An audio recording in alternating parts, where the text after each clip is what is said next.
The following may contain language which will be offensive to some people and inappropriate for children. Still here? Then pour your favorite beverage and let's get this fucking show started.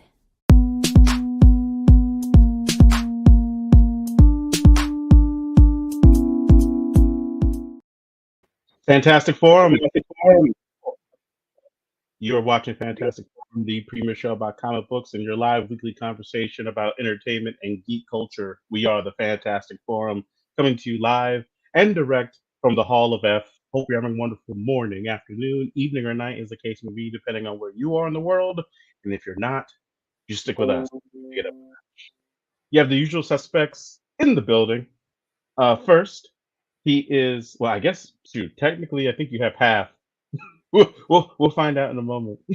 First, he is the backbone, the pillar, the strength of Fantastic Forum, our nigh invulnerable brawler.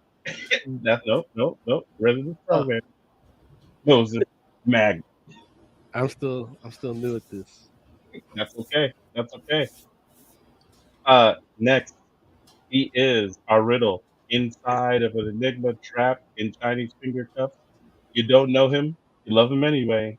He's our silent assassin, Jay. Hey, what's up?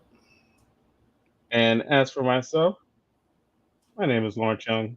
They call me Mary Young. Welcome to Fantastic Forum. Shout out to Oz. He's running a little bit behind, but he'll be here in a moment. So, but yeah, we got a great show for you today. We are going to be talking to you all about Step by Bloody Step, #1.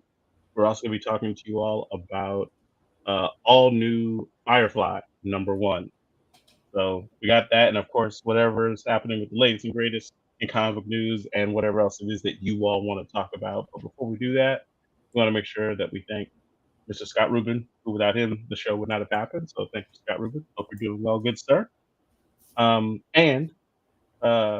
I guess, if you want to get down with Fantastic Forum, we should go ahead and let you know how it is you can make that happen. So here's how. Want to get in on the action? Call Fantastic Forum on Skype and join the fun. Too shy to call in? That's okay. You can join the Discord chat room available at fantasticforum.live. Join the party. You know you want to. Indeed. Thank you, intern. So, gents, how's everybody doing? I missed you all. I wasn't here last week. Y'all doing okay? No, absolutely not. That sounds accurate. We should have left it going. The silence. Right. Larry, you can tell by Larry's energy, like he's feeling his way back. He can't miss one show. Usually he's like, Fantastic Forum assembled. No, today it's like, his energy. See, and you leave him hanging. That's even, it's not funny only to me, but fuck the audience. Listen, I'll answer my own questions. I don't mind. I don't mind. Conversation fun. I'm doing pretty well. I can't complain. But okay. Got a new phone today. Did you really? Yeah. iPhone 13. You said iPhone what? 13. Oh, okay. That's the latest one? Yeah, I mean, yeah, but it's like the lowest tier one. So. I mean, okay. But it's still a good phone, right? I mean, yeah.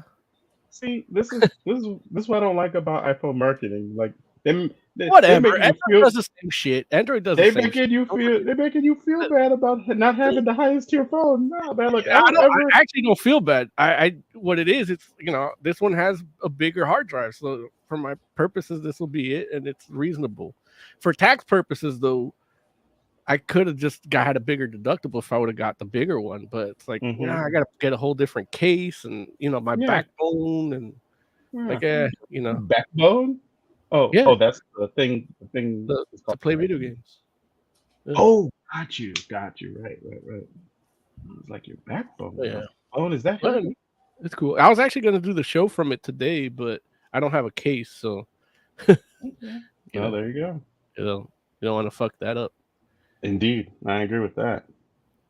I should also mention that we'll take your comments directly out of chat, bring them into the show. such as we can insert witty chat comment here.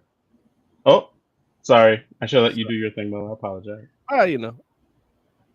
Tiger Claw in chat says the Batman opens this Friday. You're all gonna see it? Of course you will, because it's Batman. Technically, it starts Thursday night. That's true. Look, I'm sure you can probably get a Thursday afternoon showing if you go to the right place. Look, you might be able to get a 10 a.m. show. It's DC. Look, you release a day early. Right. It's been out since Tuesday. Yeah. It's really interesting just because I don't know. Like, am I wrong in feeling like Batman hasn't been getting the kind of like buzz and promotion like some other comic book movies and series do? Like, I mean, don't get me wrong. Like, I'm not saying that they're not like they don't have commercials or anything, and obviously they had the Bat Calzone. Yeah. but I'm just saying, like I literally was having a conversation with my buddy Ray, and we were like we were out together. I want to say that was this past Saturday, and we were like, man, it's crazy. Like we were talking about the same thing, and we're like, yeah, that movie comes out like in like 2 weeks, right? And we're like, yeah, we're going to go in 2 weeks. Now both of us are usually pretty well up on what movies are coming out when. Right. We thought this show was coming out 2 weeks from now, this past Saturday. It was actually coming out in less than a week. And I'm like, when's the last time a Batman movie came out? And I'm like, man, I don't really know exactly when it comes out. Like, like it feels, after Snyder, he kind of gets like that.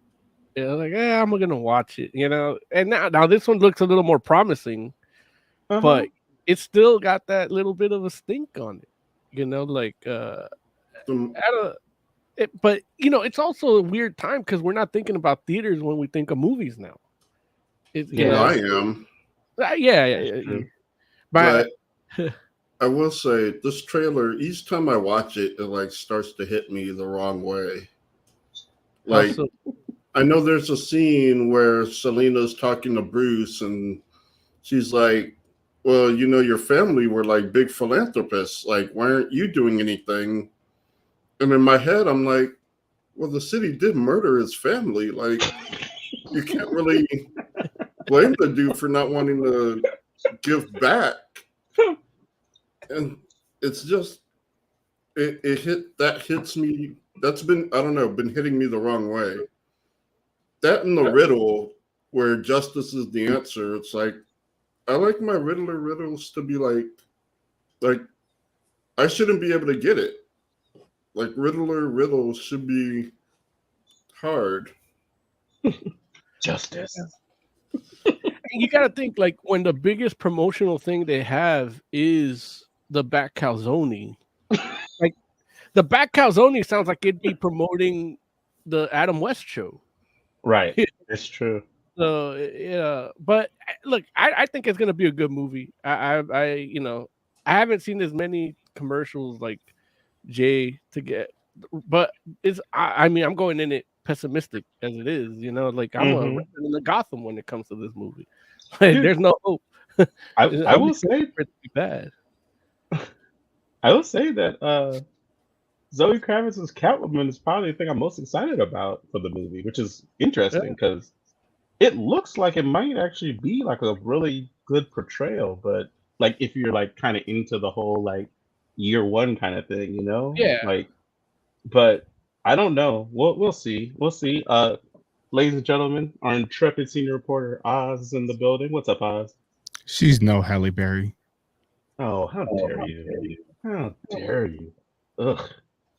This is what you were prepping while you were late? No, I just got home and it's either shower now or don't shower for the next day and a half. That sounds rough. But either way, man, we were just talking about how it felt like there might be a bit of a lack of promotion for the Batman movie. Do you feel that at all, Oz, or do you feel like you've been seeing it everywhere or enough on the same level as you've been seeing like other movie stuff, like comic book movie stuff? I don't know if I would say the same level as comic. There's definitely less, and I don't know if it's a budget thing or what. Yeah, a lot less, but with what I'm into, I get a lot more of it. Of course, right. So yeah, I'll agree with that. It doesn't seem as highly touted as a Marvel movie, even. Or even like Peacemaker. Like I feel like Peacemaker was everywhere, and I understand you got to push Peacemaker more a little bit. I don't think Peacemaker was everywhere. I think John Cena was the promoter because whenever he did an interview, he put on the costume. Yeah, and he said himself, that's the wrestler in him. He's got to promote. He's got to show the character to people. Yeah, so I think that gives the impression that there's a lot more. Are you saying that Pattinson has less charisma than Cena? Is that what you're saying? Yeah, I'd love to see Pattinson cut a promo for WWE. Dude, that would have been some amazing promo for that movie. Like if Pattinson had tried to pull like almost like how Ryan Reynolds does with Deadpool sometimes, just show up in some places he doesn't belong. Like that would have been really cool. I could just imagine like he's just like vengeance. Yes, you in the Starfleet uniform. I'm actually Robert Pattinson. This is some kind of viral promotion for Batman. It's gonna go viral. You're gonna love it. Well, what's your question? Oh, jeez. That's it. That's it. That's funny. Like the biggest thing I saw over the course of like the press tour for the Batman was that apparently somebody, like one of the people that was interviewing Robert Pattinson, like found out that he's a big Final Fantasy VII guy, and so they were talking about Final Fantasy VII, and it was him along with Zoe Kravitz, and there was a point apparently he was trying to explain like Final Fantasy VII characters and relationships. I love him even more. Yeah, to her, and she's of course looking at him like, what?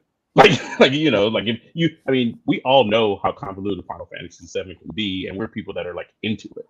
Yeah, and then you summon it's God Odin, and what?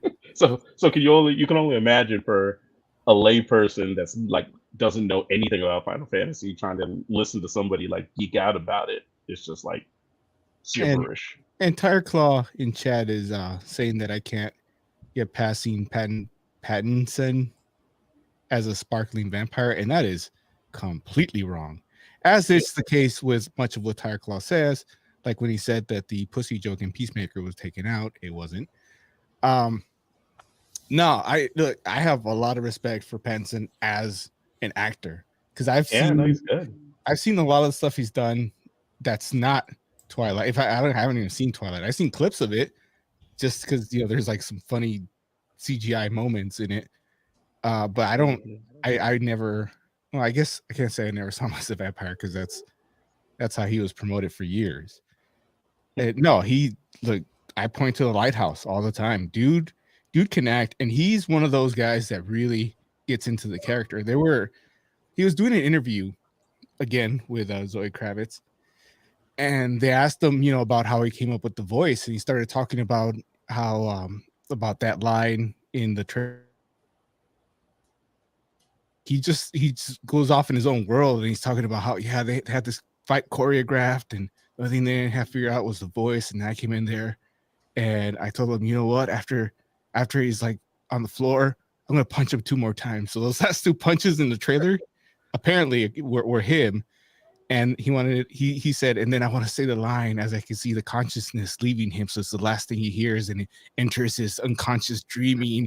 He's like, Kravitz is looking at him like, Wow, that's dark. What the hell? So yeah, dude gets into it. There's a movie that he did with Tom Holland, and it's a Netflix original, and he plays like this Southern Baptist minister that bangs a teenage girl. Oh, and it's sheesh. essentially Tom Holland's sister, and Tom Holland has to kill him.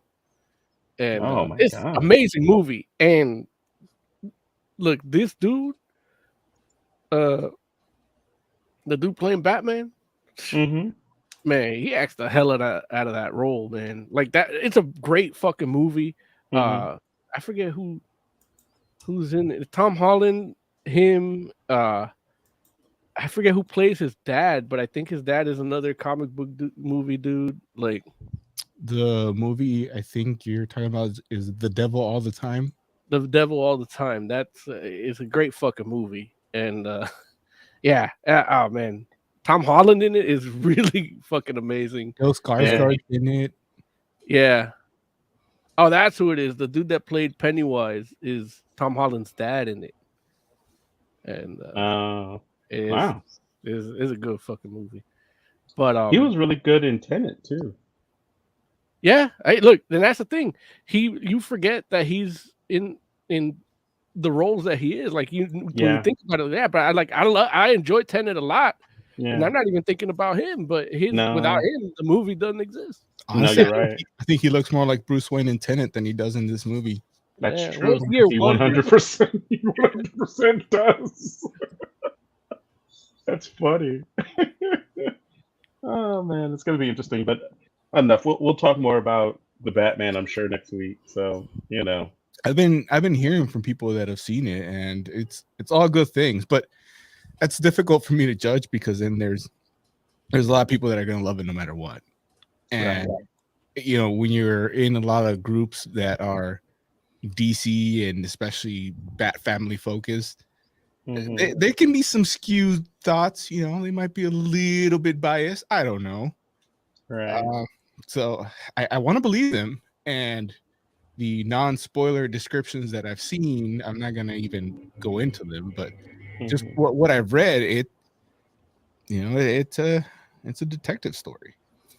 And 86% on Rotten Tomatoes. Audience or critics? Critics. Okay. 86? Yeah. Oh, it was like 96 when it came out. I mean, hey, people no accounting for taste, right? It's all averages, yeah. It's like the person that called the Joker pernicious garbage. Like that knocked it down like 10%, I'm sure. And that's another thing with these movies, man. Once I couldn't be more wrong about Heath Ledger. It's like I need to. I'm gonna hold off until I see it. That was like the biggest. What the hell have I been talking about for these months? When you finally see it on the screen, I'm like, okay, all right, he's fine. He's fine. What? He's not fine. He's fantastic. Why is this movie 3 hours long? No reason. No reason. It might fly by. Yeah, it might just fly by. One comment I did see was, this movie's 3 hours long, but it only feels like 2. Like, that's not, I mean, okay. Yeah. All right. That's like when it's really cold. It's like it's 11 degrees, but it feels like 10. I'm guessing it's going to have a section where it's just going to drag a little bit. You think so? Look, it might be those Bruce Wayne scenes. I mean, like, because if Bruce Wayne's a thing where if you don't do it well, like, it's like you don't need Bruce Wayne in this movie. Like, just have him be Batman the whole time. Yeah. I honestly feel like a good majority of the movie is probably going to be about like character development for these villains, because you got Penguin, right? You got friggin' Riddler, you got Catwoman, you have, and then you still have the gangsters too. Right? Like, isn't it like Falcone in it? So it's like it's probably that long because all those people. You got to set up a TV show too. Are they planning a show based around that world? Oh yeah. I think Gotham it's 2.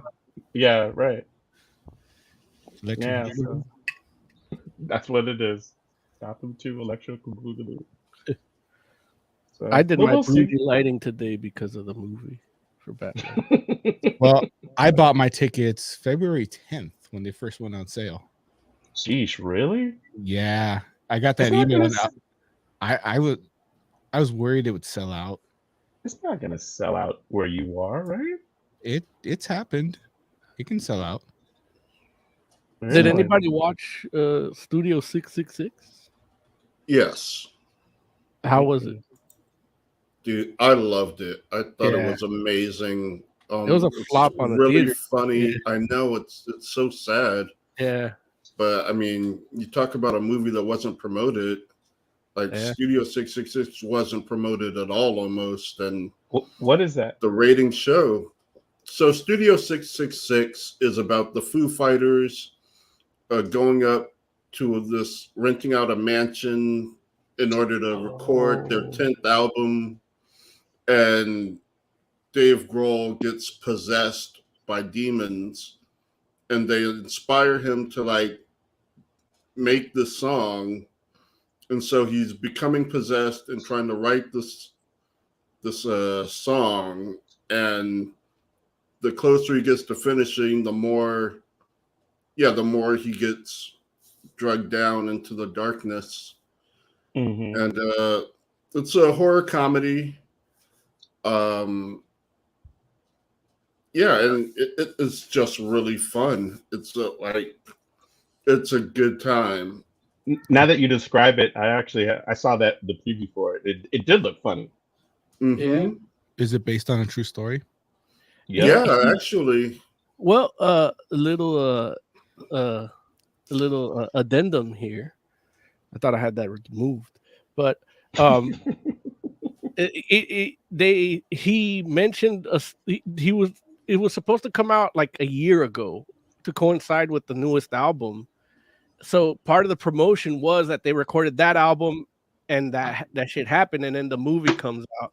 It was supposed to come out at the same time, so it wasn't really a true story. Now, in his book, he did write about being in a house, a haunted house and stuff, but they never recorded an album on it. And his book actually details the haunted house experience, and I don't think he ever recorded an album there, but it was, they used elements of his real life haunted house experience in the movie, just not the possession stuff.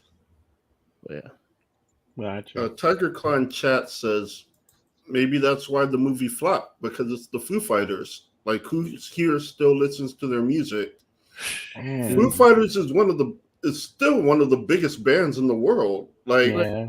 it's a little insane that you said that, Tiger Claw.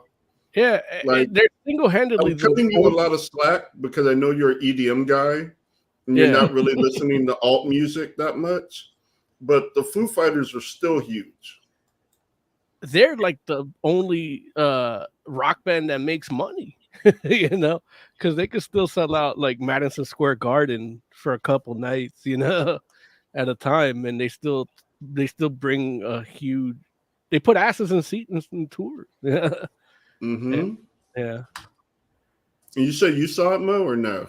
I didn't. I didn't get a chance to. And then when I heard it flopped, I'm like, it's my fucking fault. Kind of, yeah. They were waiting for you, Mo. They were like, yeah. No, actually, it's a really sad, like, how bad this movie did. Yeah.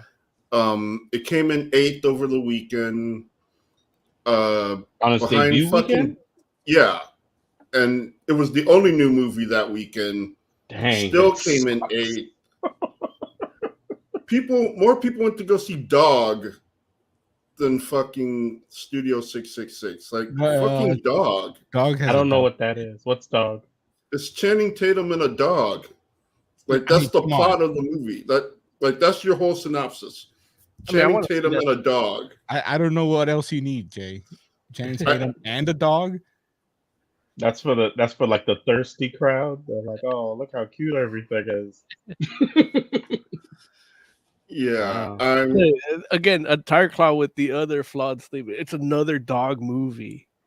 Those dog movies make money. Dog movies. There's do a make money. dog. No, he is right. It is another dog movie. It's I can't I still can't believe people are into that. Does the dog talk? But no, it's just No. a dog. He has a spunky attitude, and his owner is a veteran that died. Yeah, Like in battle. Is that Channing Tatum? No, Channing Tatum is the army guy's friend. Yeah. Taking care of the dog, taking the dog to the funeral, I believe.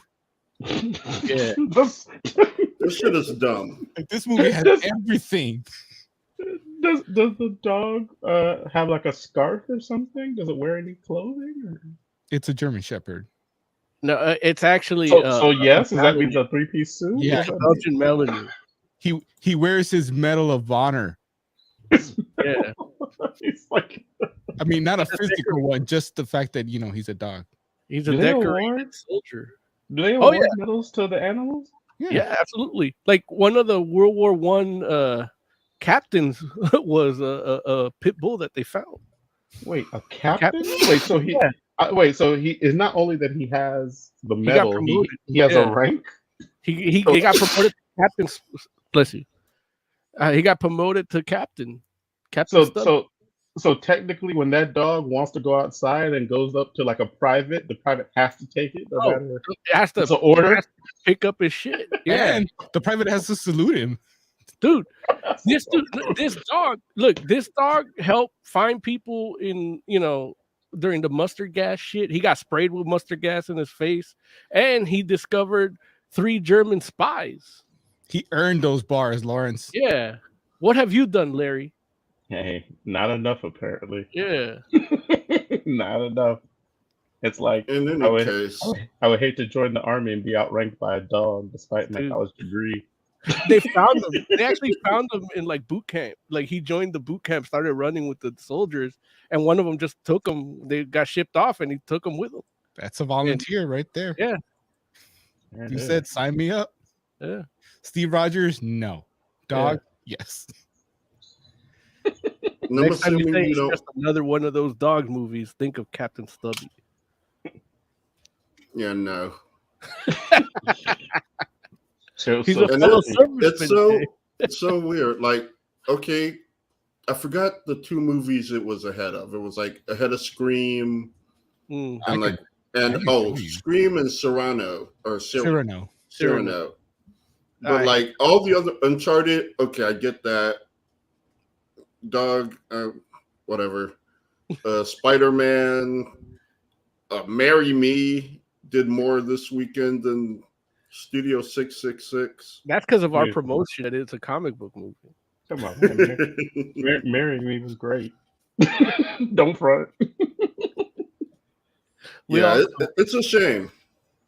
Wait, what? Wait, so And there's an come awesome Cyrano- cameo. How come Cyrano didn't beat it? Cyrano's no good.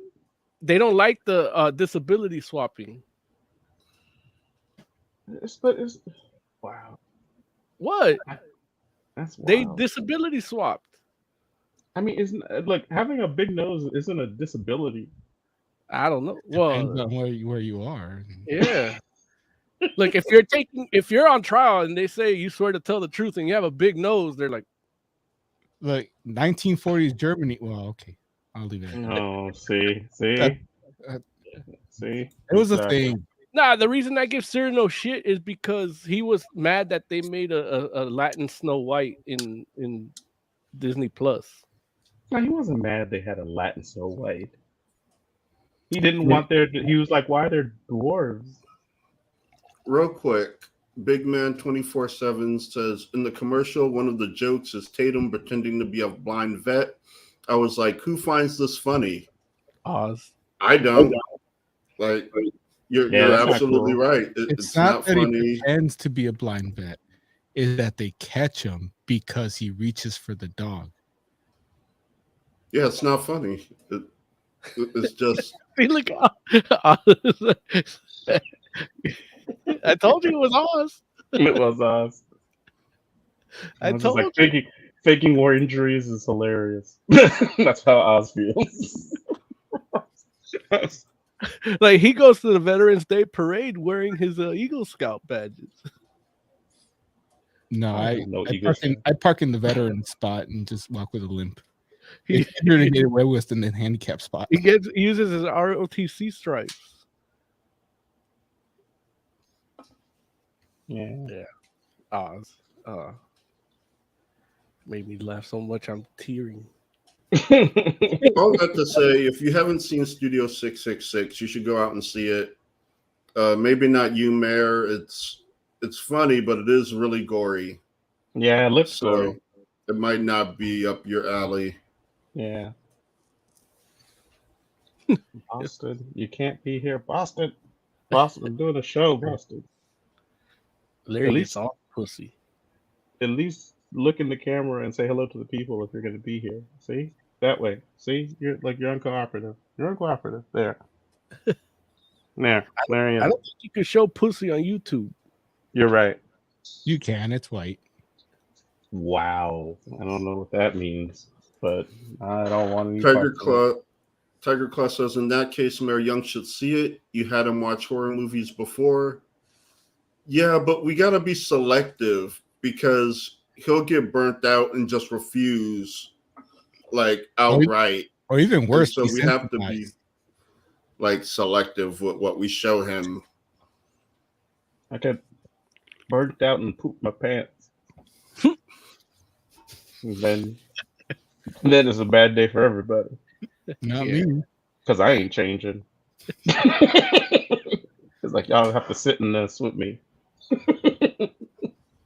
This movie makes me feel all warm and fuzzy. Oh, what did you have to eat if it's fuzzy? Yeah, I don't know, man. Whatever they fed you at your UFC gym. It's white and creamy. Oh. Anyway. All right. What are we doing first? We're doing I mean, Let's do we're doing Firefly first, right? We can do Firefly first. Woo! Comic book review. comic book Like review. well, not like that, but like.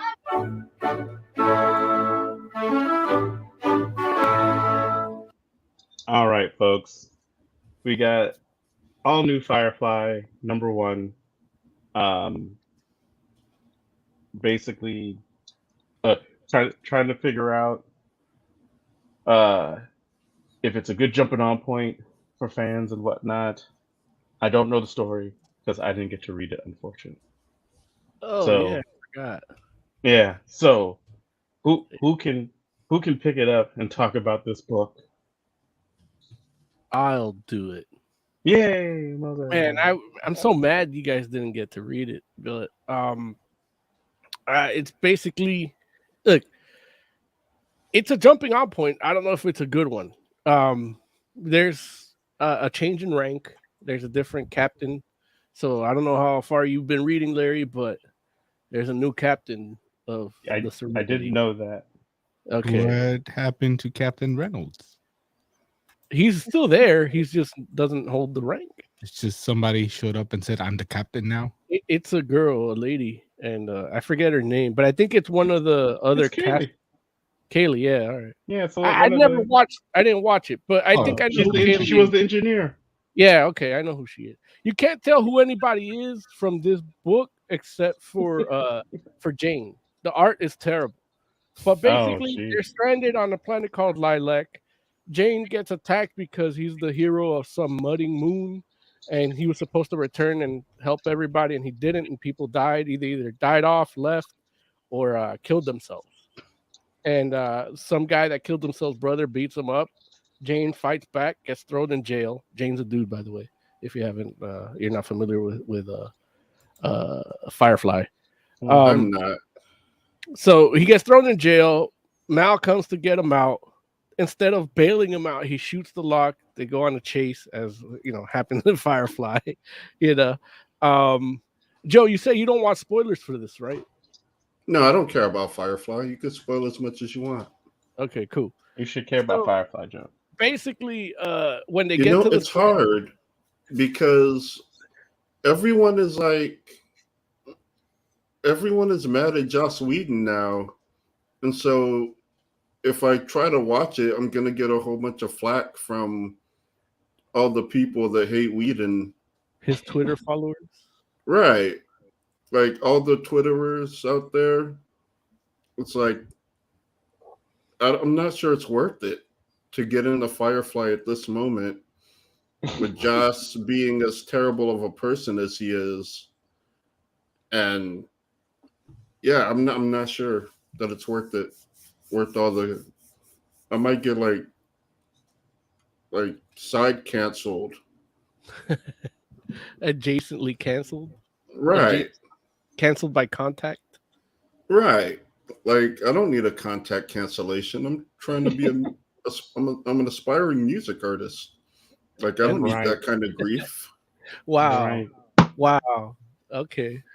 What about what you do here? You're not aspiring to anything here? What do we do here? Right, exactly. We He's talk like, shit that'll get us canceled. He was like, wait, people can see Like, this? Saying Cyrano disability swap. Jay was like, I thought we were just on Zoom.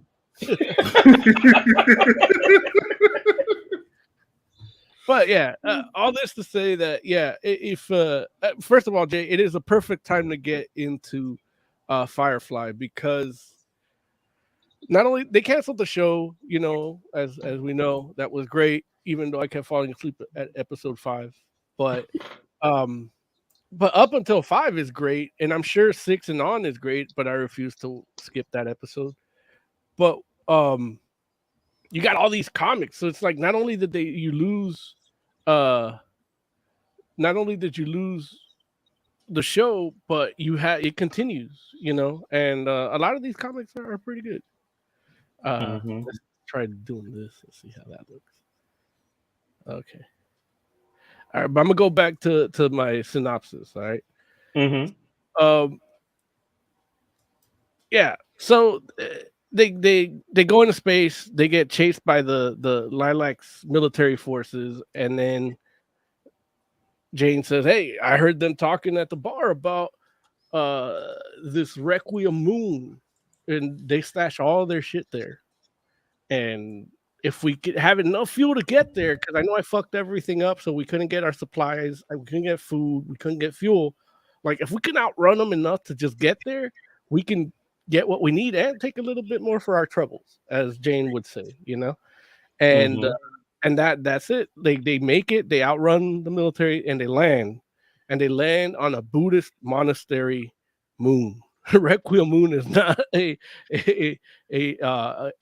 hideout chest for loot from all these scavengers and thieves and pirates. It's actually a temple planet where you have space monks. Wow, and they say, "Hey, welcome." And up until that point, like this book was like, man, I'm so mad that Larry didn't have this ready for us, and he suggested this, and I got to read this. But then we got to that point. I'm like, okay, it's interesting again, and that's kind of how the Firefly show is. You know, like sometimes it'll feel a little run of the mill, and then there's just a little twist in plot and or the destination they go to. It's oh, this makes this interesting. This makes this character interesting. This makes this episode interesting, and this, you know. I figured this late in the game, they wouldn't try to impress anybody with these Firefly books. So they that's where I was like, okay, with this end, I'm like, oh man.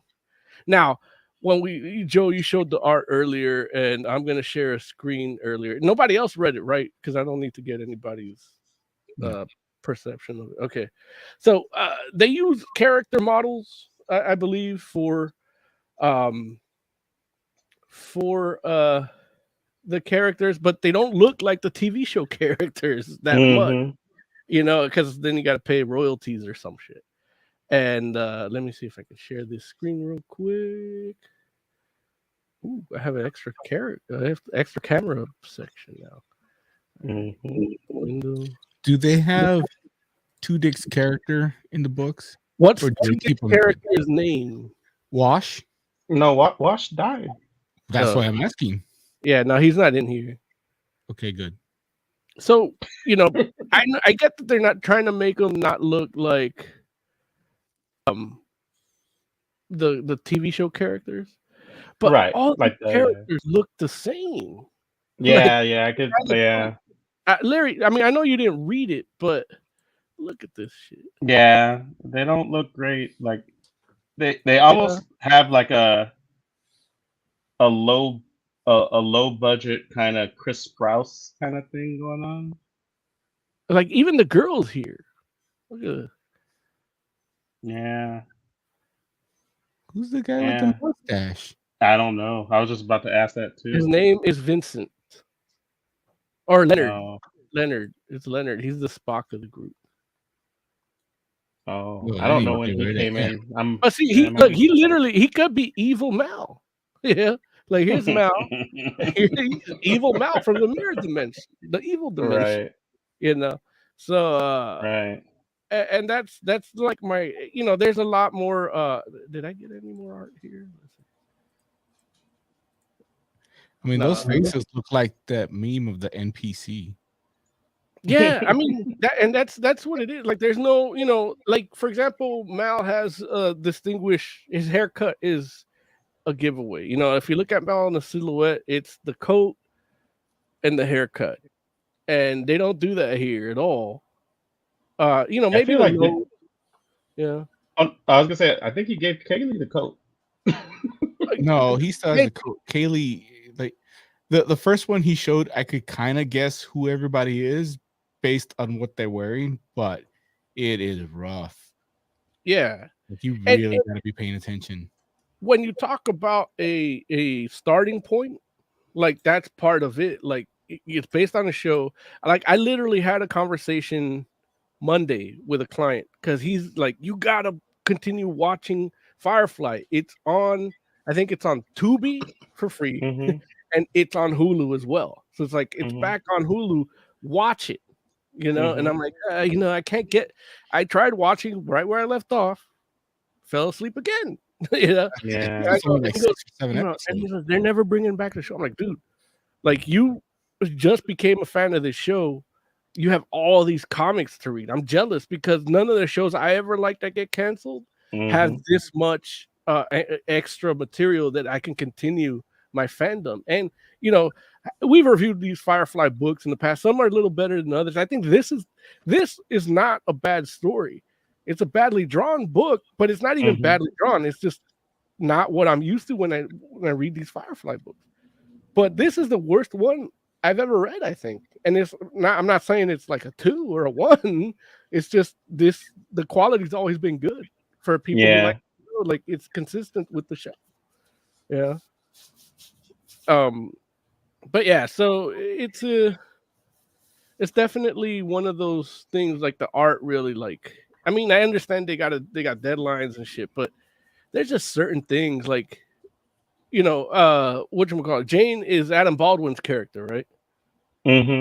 Right. So he looks like himself, but then I feel like they use his model to do everybody else and then just oblong the face a little to give it some difference, but not by much. And so it's Yeah, it is interesting. Like I wonder what those deals are like in regards to using their likeness for things like the comics or whatnot. Because I know like when the books, like I read especially like some of the initial comics, like the Dark Horse run. The Dark Horse run, I feel like they had to deal with residuals and shit because they had the photo covers and stuff. Right. And yeah, people look very much like who they're supposed to look like in those books. So, but yeah, it's interesting. So in the case of like giving this book to my client and saying, hey, I know you've been wanting more extra stuff that from what you saw, here's this. If he just jumped onto this from watching the show, he can. If it was a prose book, he's all in. But looking at these people is going to be jarring. It might turn them off to the whole reading Firefly comics as a whole. Also, too, I think it does continue from the last set of books or whatnot too, and I think that obviously, like I'm sure there's an interesting story behind how Kaylee becomes captain of Serenity, but it like you can't just go from what you know from the show to that without some sort of like explanation in regards to what happened, or do they mention that at all in this book? Nah, not Okay. really. It just he says he kind of like there's one thing he doesn't miss from being captain, and there's another thing that he does miss. But he's still in a kind of an advisory position. Like they still, Kaylee still talks to him. Like doesn't talk to him like, oh, okay, you're here now. Right. I mean, like it's like we got to do this. It's like the way he got Jane out, like out of the jail. It's like, well, it's a little risky, and she just says, you had to do what you had to do. Like she trusts that decision, even though it's not a decision she would have wanted, and it led to a situation that they can't handle right now. But she's still okay with how he did it, and it's not like, oh, all right, like I feel a lesser story would have just brushed through that as just like the action moment to get you sucked in. Where here it's like they kind of addressed it a little bit in just 2 word bubbles, and you get a lot of character in those 2 word bubbles. Which like again kind of is like the show a little bit. Like with just a line of conversation between commercials, you learn a lot about characters sometimes. I don't like Kaylee as the captain. Why is that? Because she's the engineer. She's the one that has to like fix shit when they're taking damage. As they're taking damage. She needs to be in the engine room, not in the front, making decisions. Well, they might have another engineer. Not as good as Kaylee. Like that's Kaylee was the best engineer, and at this point, she probably knows every bolt in that damn ship. The new engineer says, they say, hey, how much fuel?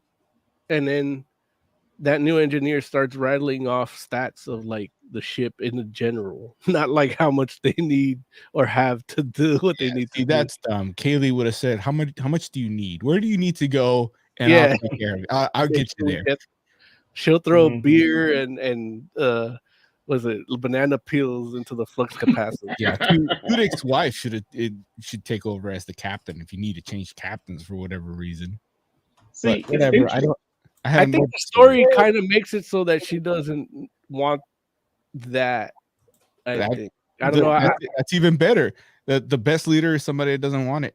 But that's the whole thing where it's like it would be out of character for her to accept that role. It kind of feels after the Tudyk dying, right? Not even after him dying. I think even before he died, like she doesn't want to be that person. She like the role that she plays is the role that fits her best. I think like the support. Like the person behind the person. And so not like puppet master, but just somebody that plays support. So Xenocore in chat says, on a small ship, you wear many hats.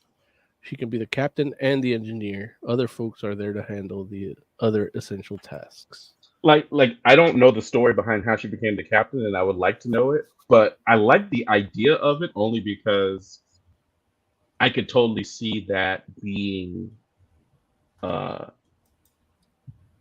evolution of that character. Like I can see it. Like don't get me wrong, it's like, and the point you make, Oz, is real valid in the sense you're like nobody's gonna do that job better than she can. But like that's like one of those messed up kind of things that happen sometimes in the real world, right? Where somebody's like too good at their job and so people choose not to promote them. It's like that's messed up, and Mal wouldn't do that. He wouldn't like not let her be captain because like, no, I need you as engineer, as my engineer. Xenocore goes on to say, any ship's captain is the ultimate support character. You make it so the operators can get their job done. That makes sense. That sounds like a good captain role. You're also, doesn't Malcolm own the ship? That's why he was the captain. Like he bought the ship. I remember Tudyk's wife looking at him like, why'd you buy this piece of junk? Right. Yeah. And that's like his little place where he's like, I make the rules. So, for me, being a well-rounded geek and knowing, picking up through conversation things about Firefly and the culture, surrounding Firefly and the fandom. Like this one actually, as bad as I didn't like the art, it's like, you know what? I think I'm gonna go back and watch now. Yeah. And now I'm like, man, maybe I want to read all these books too. Yeah. Which is, well, luckily I just got a credit card, so it's gonna be okay. It's interesting because, like, I understand that, you know, comic books are collaborative efforts, and it's a thing where, you know, each individual comic is like its own, like a project unto itself. And you know, you don't want to obviously ruffle anyone's feathers or insult anyone in regards to the work that they put in, because Lord knows, like, being a comic book artist is hard. It's hard work, and it can be unforgiving. But I'd be damned if it would not be cool sometimes to have like books like remastered. You know, like sometimes I look at a comic book and I'm just like, damn, I wish another artist would just come and redraw the entire thing. You know, like, and it's like I feel bad for having that thought, but like I personally feel like there's probably a market for that. Like, and that's like, and I would say that even about books that aren't like, that don't have bad art, like in the sense like, you know, just as an example, like I'm rereading, like I'm reading the Walking Dead deluxe editions, right? And that's not, they don't change the art in that, they just add color, because you know Walking Dead originally was black and white, and that by itself is like a different experience. It's amazing to reread them in regards to like what it was like back then. You know what, like what the Walking Dead was then versus what it's become now.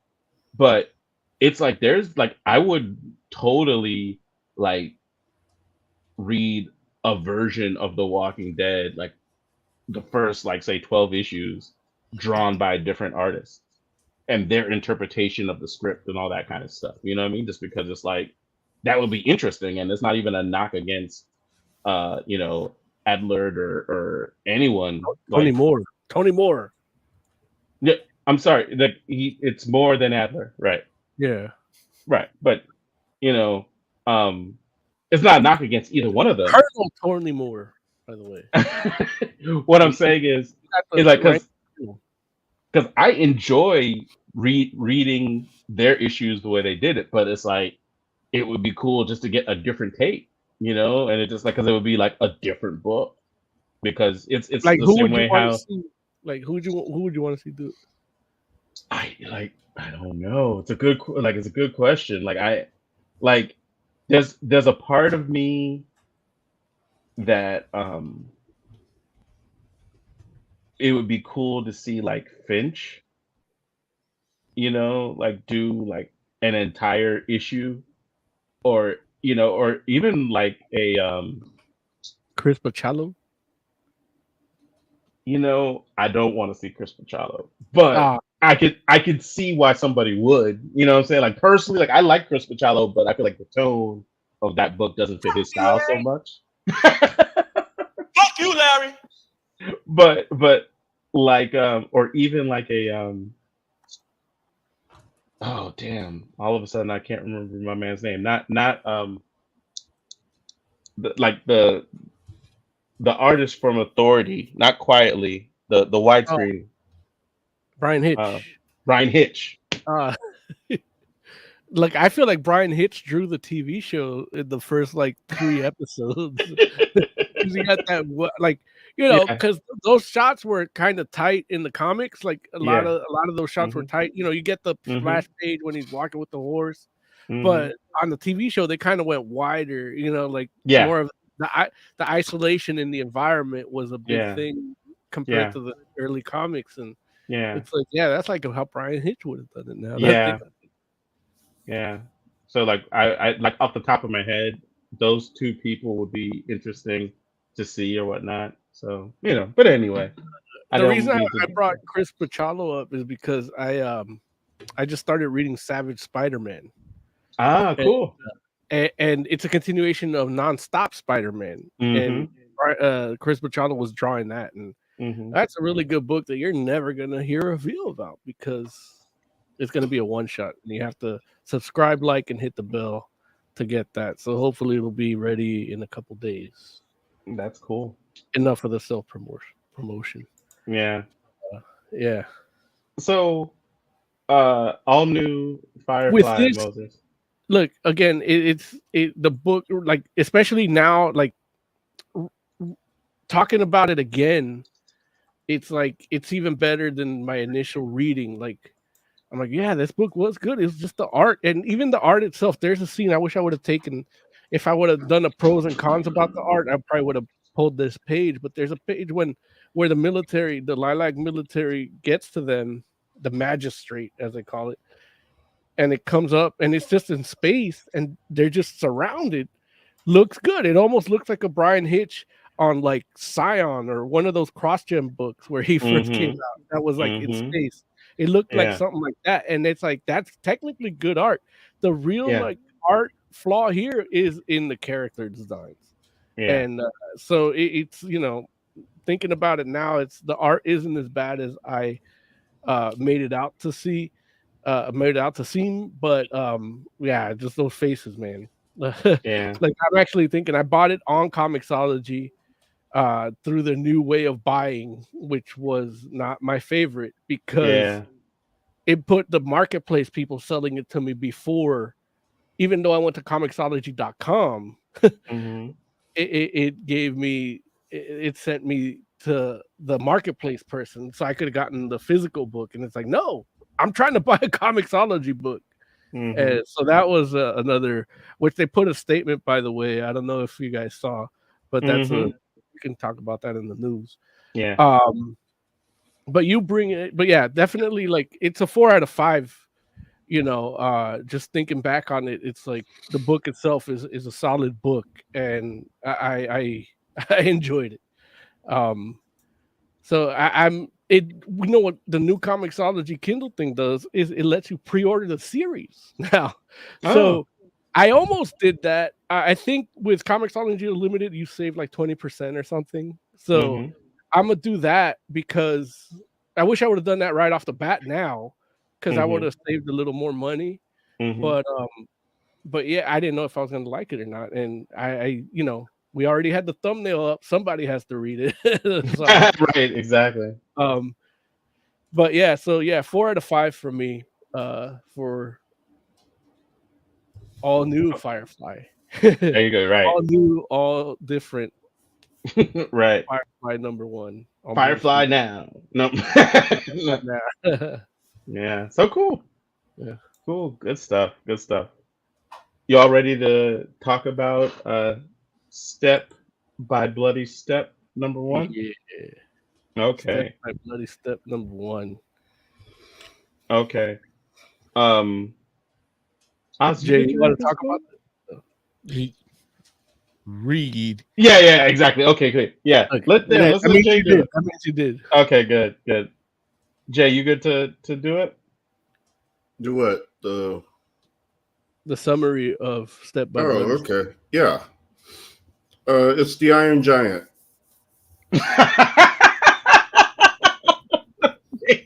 It's the Iron Giant. Yeah, that's it. Like, it's the Iron Giant, but a girl instead of a boy. Post-apocalyptic wasteland. Fantasy wasteland. Yeah, The end. Okay. Yeah, like pretty much. Like at one point there's like heads, like a flower head. But basically, yeah, it's the Iron Giant, like this girl and this robot just kind of living their life. Or am I missing something? Did I miss something in the subtext? Well, here's the thing. Blowjobs. It's not like one of those like those Dark Horse Present book. What's that book? 13, Larry, with the little boy in the It felt like that, only a little more quiet. So if you read that, that'll give you a sense. But it also felt like one of those heavy metal vignettes, like in sex, love, and robots. You know, it felt like one of those part of an anthology, and it's just a weird book where this girl wakes up. Like, I'll give you the actual publisher approved synopsis. A girl wakes up, doesn't have a name, doesn't have a language, doesn't have a home, but she has a giant, and that's it. That's the giant is protecting this girl across this wasteland in this first issue. I want to say over the course of 5 years or so. And yeah, you don't read anything. Like, it's literally like watching a silent cartoon, like watching Primal. Yeah, that's a perfect example. Which is why I think Larry wouldn't like it, because he didn't like Gone and he didn't want to read a Godzilla comic or a Red Lantern comic. Yeah, like Godzilla in Hell was awesome, but Larry was hating on it. I hated it on Godzilla in Hell? Yeah. I don't even remember. Well, you hate a lot of things, so especially when they don't have dialogue. Not surprising that you would forget some of it. And technically, they have dialogue here. It's just in Krakoan.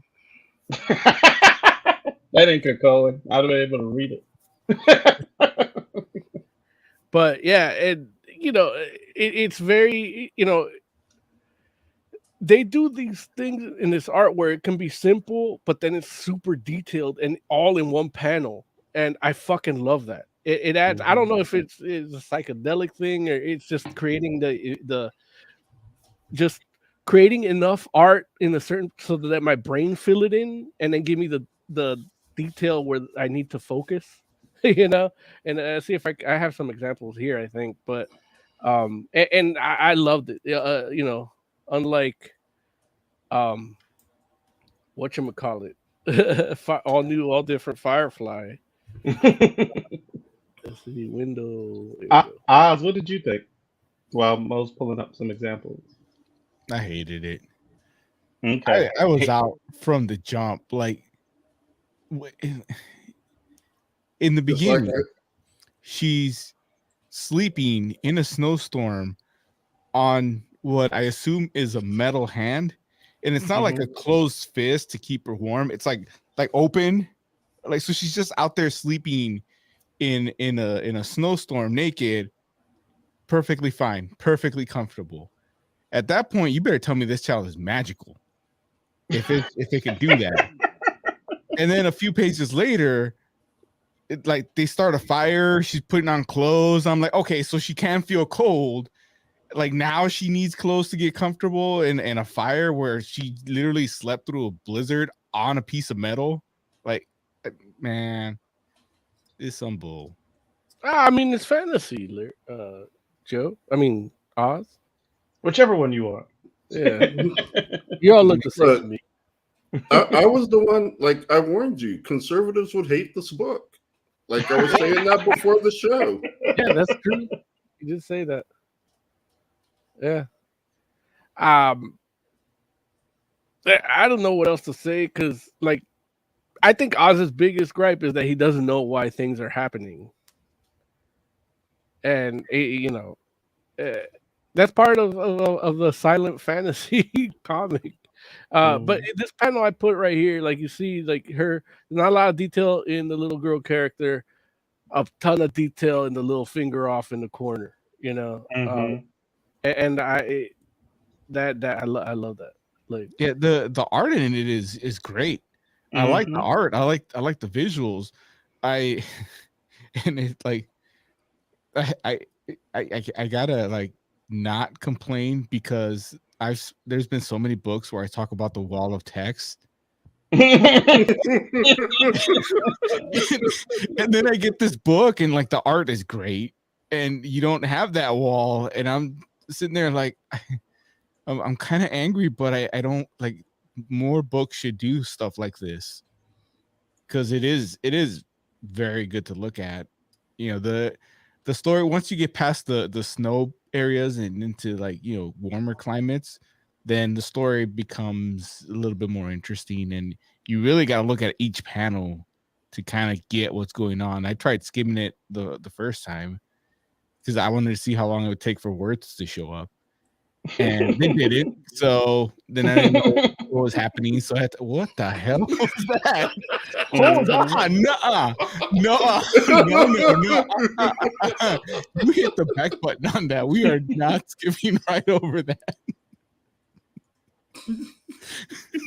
We are not skipping over Skinny Mo.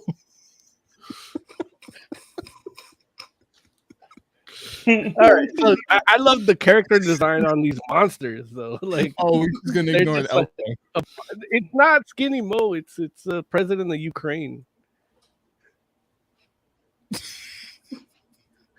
I mean, it's not, but it is with mohair. Yeah. They told me I look like him, so I put the hair and the beard on him to see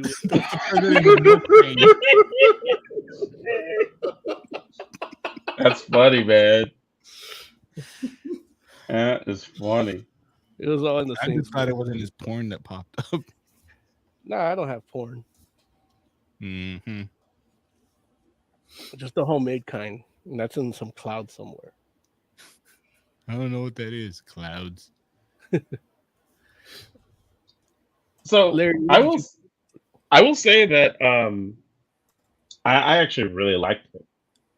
I found the story really compelling, and I feel like that's a big accomplishment, especially when you're talking about a brand new IP and a double-sided issue, and you have like concepts that are definitely familiar, but at the same time, not completely. And you're not going to use any text, and I think that's a huge accomplishment. I mean, obviously, like the pedigree of the people that are making the book is relatively high. You know what I'm saying? It's like it's not like it's anyone's first rodeo here. These are all Eisner nominated comic book creators. So so each of them in their field has been recognized as a person at the top of their game, whether you're talking about the writing, the art, the colors. And I think everybody brings their A game. It's just one of these things where it's like, I was shocked because when I read that it was like, okay, this is supposed to be 4 double-sized issues and there's not going to be any text through any of them. I'm like, that's a tall order for a new IP, you know what I'm saying? And so I was pleasantly surprised by how well the first issue was handled, because I felt like it conveyed a story that all of us could understand. There was only one point, I think, where I was kind of like, I think that's I think that's a geyser thing that's happening here, and I wasn't 100% certain, but I was like, I think that's a geyser.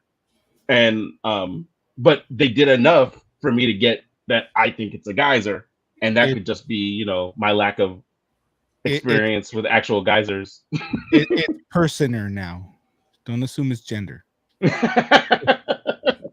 So the personer happens, and then it's like, okay, like it keeps things simple but fresh, in the sense like the next monster that it's fighting, and like it's like, okay, the armored giant is getting messed up, and so you're seeing that, and just when you think like, okay, well, they fought a monster, then they fought a bigger monster, then they fought a bigger monster, you're like, well, I guess we're gonna see a full page monster in a second, and then it's like, oh, it's people. And it's like, oh, okay, like like there are people, and it's like, oh, it's like the people are trying to say something. And so I'm like, oh, that's like, it was kind of cool how they kind of switched it up, because it felt like very much like it could have been like going like maybe a Shadows of the Colossus kind of route for a second, and then you're like, oh, okay, no, it's actually going to do something a little bit different, and then you get like another twist, and it's like, oh, okay, like, dude, like there's something happening here. And so for me, I was actually like impressed with the how skillfully all the storytelling was done. And of course, I mean, comic books is all about artists, like really helping to tell a story, right? You know, it's like, but it's insane to think like how I can read comics sometimes and there's text, there's drawings, and I'm like, what is happening in this panel here? Like, you know what I'm saying? Like what? Like all of a sudden, I'm just like, what's going on in this? What's happening in this part of this book? And that's happened to me more than once. Not because I got low comprehension skills. I just read a lot of comics, and it turns out not everybody's good at sequential art. You know what I'm saying? Like not everybody can tell. Like, and that's not a knock, honestly, because it's not like you can be a good artist and not necessarily a great sequential artist. But also, too, some stuff's hard to convey. You know what I'm saying? Like movies and TV is popular for a reason. You know, it's like, you know, when you're talking about certain situations, it's like, and especially considering like when you're talking about a comic book, which is generally like 22 pages, right? And you only have so many panels on each page. There's only so much real estate. It's like things that are really simple that you think of like, oh, okay, well, hey, they're, you know, making toast. It's like making toast in a comic book is a chore. Like, and I'm talking about like a real chore, like, you know, to convey that somebody is, you know, or can be like that they're making toast. It's like, you know, like if you're actually showing the process of that, you know what I'm saying? Like on film, it's seconds. In a comic book, that's a whole sequence of pages. You could make a whole comic book about making toast. That's the thing, depending on how you're making a film, because you could do a film of making toast and have it be a bunch of shots, like 5 cameras, or you can just have them a guy making toast. You know, right? The expression, the mode of expression is what really separates one from the other. You know, and I feel like this book. Oh, go ahead. I'm sorry. I just have a question that maybe you guys picked up on. It might be something where I need to go back and look at this book again. Normally, in a comic book, when somebody speaks and it's unintelligible to us, it's because the main characters don't understand it. So I'm wondering, do the characters not understand what the people are saying, or are they just going with their shtick of there's no real dialogue? This word bubble is just more art in squiggly lines. I think it's just there's no dialogue. Like that's just it. But you think like the kid understood what was said? Because I think there's one panel in it where you get like a narration caption box, and it's in that language too. Okay. Yeah. Yeah. See, I probably missed that box. I'd have to. Yeah. I actually didn't see it until I shared the picture. Let me see if I have a picture here. Oh, here comes Molinsky. I'm not 100% certain that the kid does understand. Like she might. See, that's what I thought at first. She might understand and it can't speak. Yeah, no, it actually it's a bubble. It just has a really tiny stem, and I'm used to my bubbles being round, and this one was square. So let's see here. So it's actually like a word balloon. It's a word balloon, but it's square and it has a really thin stem.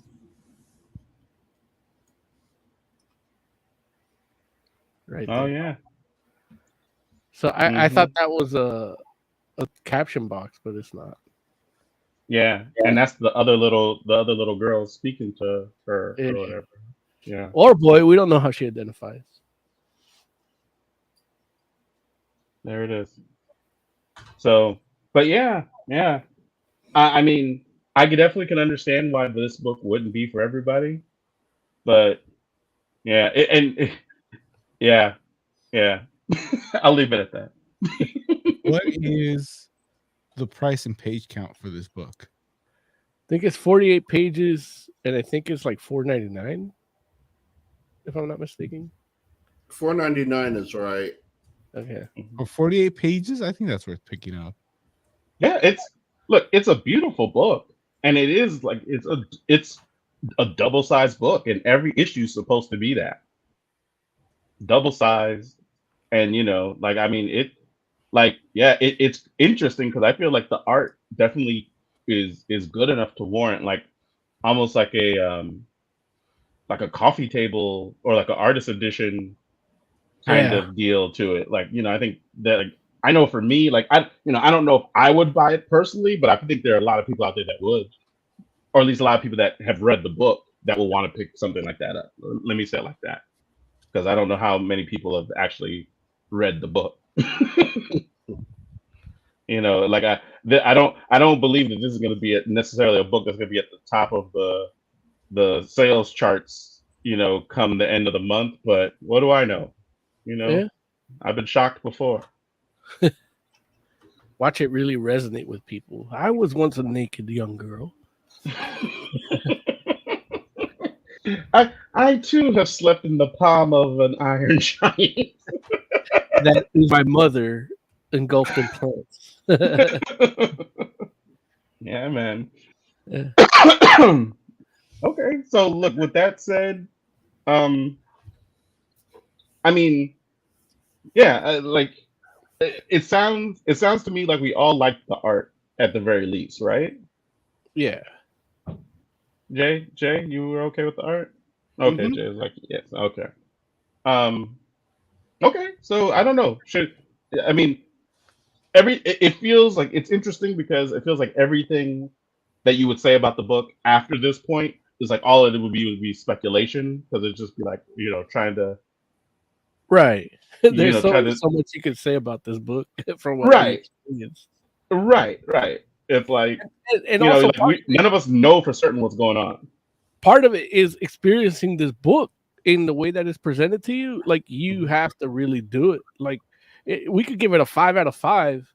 You might give it a 1. Right. Because it's a different way of doing it. It's like when that movie The Artist won the award, the Best Picture award. And it's like, the fuck? Like, that's how they made movies 100 years ago. Like, yeah. Can I I'm a part of like I have like different comic apps or whatnot, and like we're part of different comic communities, and there was an exchange I saw in regards to this book, and let me just read this to you all, and you all tell me what you all think here. So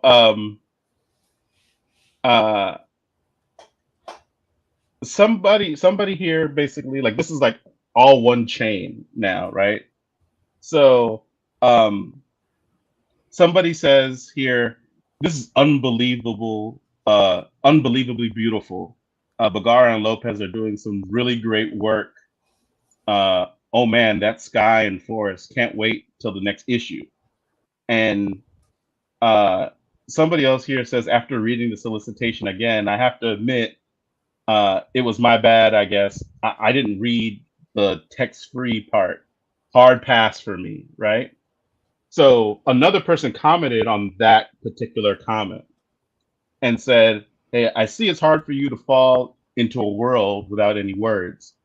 This is beautiful art telling a silent story that isn't that silent at all. Unless you want the pages to say boom, there are words. You just can't read it. And so a different person replies after that and says, I don't know if you mean to sound condescending, but Jesus Christ, chill out. If you want to talk about how good something is, don't do it with the window dressing of calling someone an idiot. And I was like, wow, like, this escalated quickly, And so somebody, the person that made that comment was like, no insults were given at all. However, I was pointing out that the talking boxes with a different language, unless anyone knows how to read those. And and then the person that he did that reply to before is basically just kind of came in and was just like, yeah, I'm not a dummy, I just don't, I just didn't feel it, whatever. And I was just like I don't know, like, for me, when I read that comment about him saying, like, hey, like, it actually talks, but just without words, it didn't seem pretentious to me. But then I was like, damn, am I the pretentious one? Yeah. Is this what's happening? Like, do I have those thoughts in my head but I just know better just to keep it to myself and just be like, I've done reviews where I've gone like transcendent on shit. Like shit that wasn't, and that's kind of how this, because when I read this, I heard music. Right. and I did, I omitted that from me doing it because it's just part of my experience. Like, as much as you're being presented in comic books as a medium, as much as you're being presented a picture and dialogue a lot of the times, and sound effects, like it's your imagination putting stuff in. And I heard music while I was reading this. But I can't say that to people because they're like, but that, like, the defensiveness of like, no, it says something, you just don't know what it says. And it's like when you read that, I'm like, yeah, it does say something. Yeah, that's like, I thought he was making a good point. Yet contrite, and then it's like, no, I was talking about the intelligible word bubbles.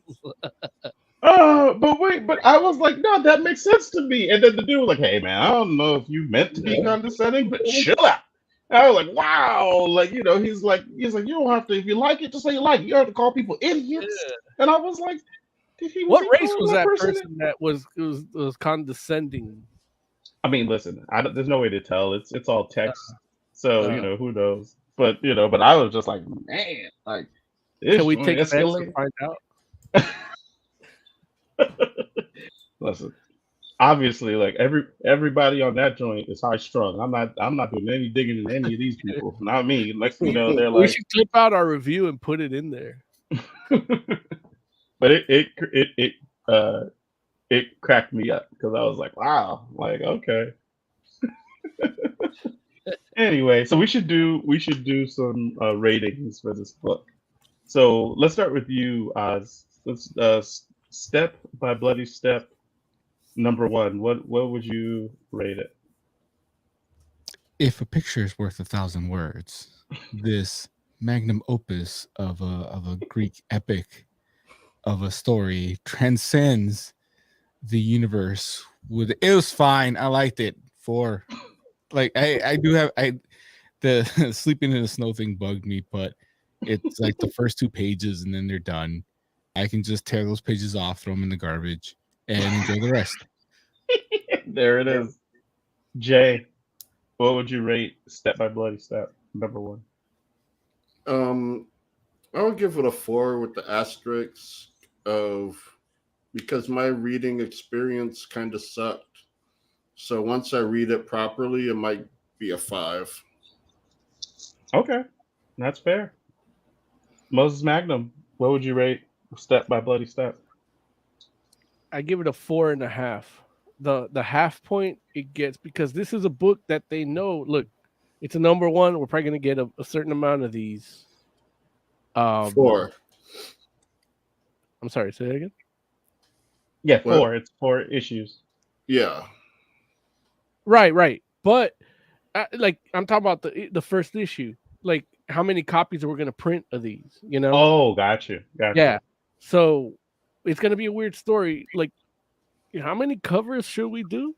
And there's like 6 or 8 of them. Yeah, they're a lot. All great. And then they still did a white cover. Yeah. So the half point is like that 0.5 is that white cover. Look, absolutely. I got the digital copy and it came with a white cover on it. And I got Procreate. I'm gonna draw my own white cover on it. If you're a comic book publisher, just stick a white sheet of paper on every book you print, and you will get an extra 0.5. Hey, I'm I want to have a pull list where I just get every white cover that month or that week, But I mean, you can ask for the white cover version in a pull list, right? Well, yeah, you can. Not where I went. Oh, sorry. They didn't even offer like. Oh, I said that 2 weeks ago. Fuck Pulp Fiction comics. So, I'll say it again. I do it online, and they give me the option of every cover I want. Yeah, I know, but now that I have a credit card, that 500 is gonna go quick, huh? Hey, you wish it was 500. That's for you, peasant. That's usually how they start. No, That's look, for you peasants. yeah. It turns So, out I outlived all my debts. as for me, I'd give Step by Bloody Step #1 a 4. It's a great book. I want to see where it goes. It's beautiful. So yeah, it's good stuff. And it'll be exciting to see what happens next. All right, y'all want to do some news real quick? Look, your rating was much like the comic, a very few words. Yeah, that's it. I was gonna just do the speech bubble with the Krakoan. Yeah. Hey, can we do our logo in Krakoan? Like the F? I mean, there. Yeah, we sure could. What's the F look like in Krakoan? I'll pull it up. That question was more for pre-production text, right? Like, or if you have the Patreon $10,000 tier.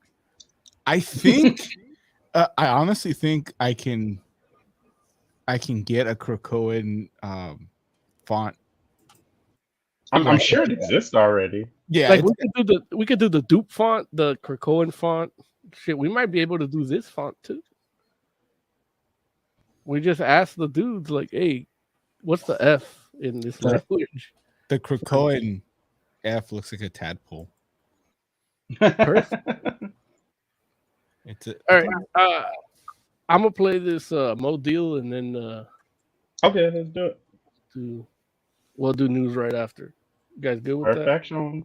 Yeah. Speak now or forever hold your peace. 25 this year. And you know how we're celebrating? I'm saving you some money. Here comes the money. Here we go. More money, more money, more money. Humble Bundle has teamed up with Oni Press to bring you a bunch of their books, 52 items for $25. You can give more if you want because it is going to charity, but you can pay $1 and get like 3 items, $10 get 13 items, something like that. Link will be down here.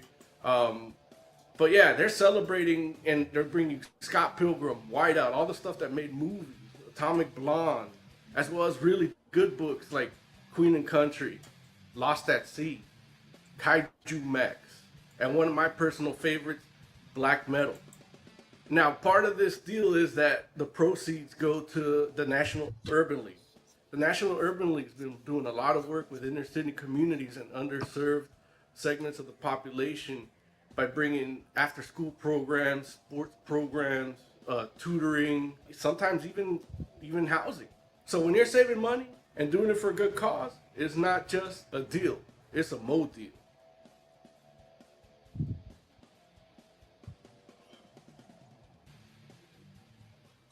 Nice. I actually Good job, just bought Lost at Sea. That's cool. Well, how much was it? I don't remember. Oh, you could have But gotten it like for full $1. price. Yeah, you could have got it for $1 with this Humble Bundle. And you got it digitally too? Yeah. Oh, dude, yeah. I got it.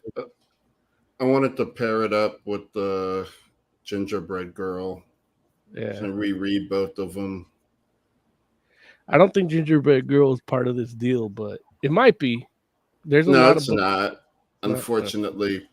But I like those two together, Gingerbread Girl and Lost at Sea, because they both kind of have the whole, the girl is kind of batshit insane, but in the same way. Like the Lost at Sea girl's soul was stolen by a cat, and the Gingerbread Girl had her homunculus removed out of her brain by her mad scientist father. I hate it when that happens. And it's funny, like, because those things didn't happen, but them and everyone around them acts like it is the case. Oh, man. You know what you got to watch is A Servant. That TV show? I have heard things about Servant. Because it's like that, too. But it's like Apple TV, right? I don't have that. Yeah, it's this basically this chick forgot her kid in the car and it died. And then they just got a doll and she thinks it's real. And then it's like everybody just pretends that the baby's real. And she does too. And she wonders why she can't lactate. And then she hires this like weird cult Amish girl and she brings the baby into existence. So then it's like, yeah, it's a twist because it's Shyamalan. So what a twist. And then there's 3 seasons of that. Jeez. We'll have to finish rereading Lost at Sea first. Yeah. But maybe, I don't know. It's Apple, so yeah. I'd have to go way out of my way to watch it. Like, we can write a letter to Shyamalan and you can get a review copy if you're interested in watching it. And I still gotta watch Firefly. It's gonna take a while. Wait, you never watched Firefly? He's never seen it at all. No, I never. Did you watch the movie? Serenity? I was out to sea when that came out. Listen, that's not an excuse. I mean, it's still out.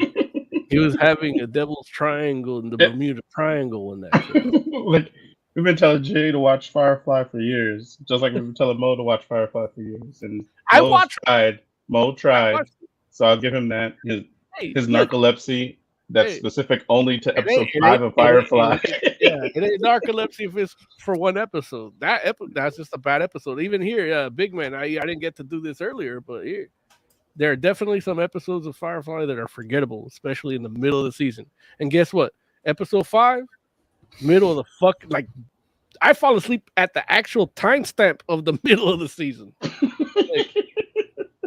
It's tough because I want Jay to watch it, but at the same time, like, he missed his window of opportunity when Whedon wasn't, like, we didn't know.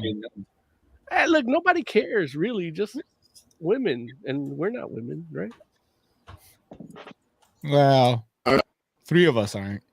Despite what Derek may think. What? I know Derek was insinuating. Yeah, because we reviewed Marry Me. Oh, gotcha. Dude, so but good. It's a comic book movie. Like, it is. I try to get all of them. Yeah. There it is. Look, it helped it stay in the top 3. The fact that we reviewed that it was a comic book movie. And dude, Studio 666 is so much better than Marry Me. Like, so much better. I don't believe it. No, you would. Like, if I could find you a goreless version and play it for you, you would agree. Look, fuck that goreless. Make him watch the thing. Like, it's the thing. I think. Look, I haven't seen it, Jay, but you can tell me if I'm wrong. There's enough bit of comedy where it'll like get him ready for the next set of gore, right? No, there's a ton of comedy. It's very funny. Like, I did not realize Dave Grohl and them were like as funny as they are. They're fucking goofballs. Like, I knew that, but yeah, there's being a goofball and there's being like funny on camera. Like, Dave Grohl was I guess not the devil, but Bill's a boss in The Pick of Destiny. Yeah, no, but if you ever watch like Foo Fighters music videos, like, they're fucking straight comedy. Like, they're performing comedy skits, and Mentos even like one is good.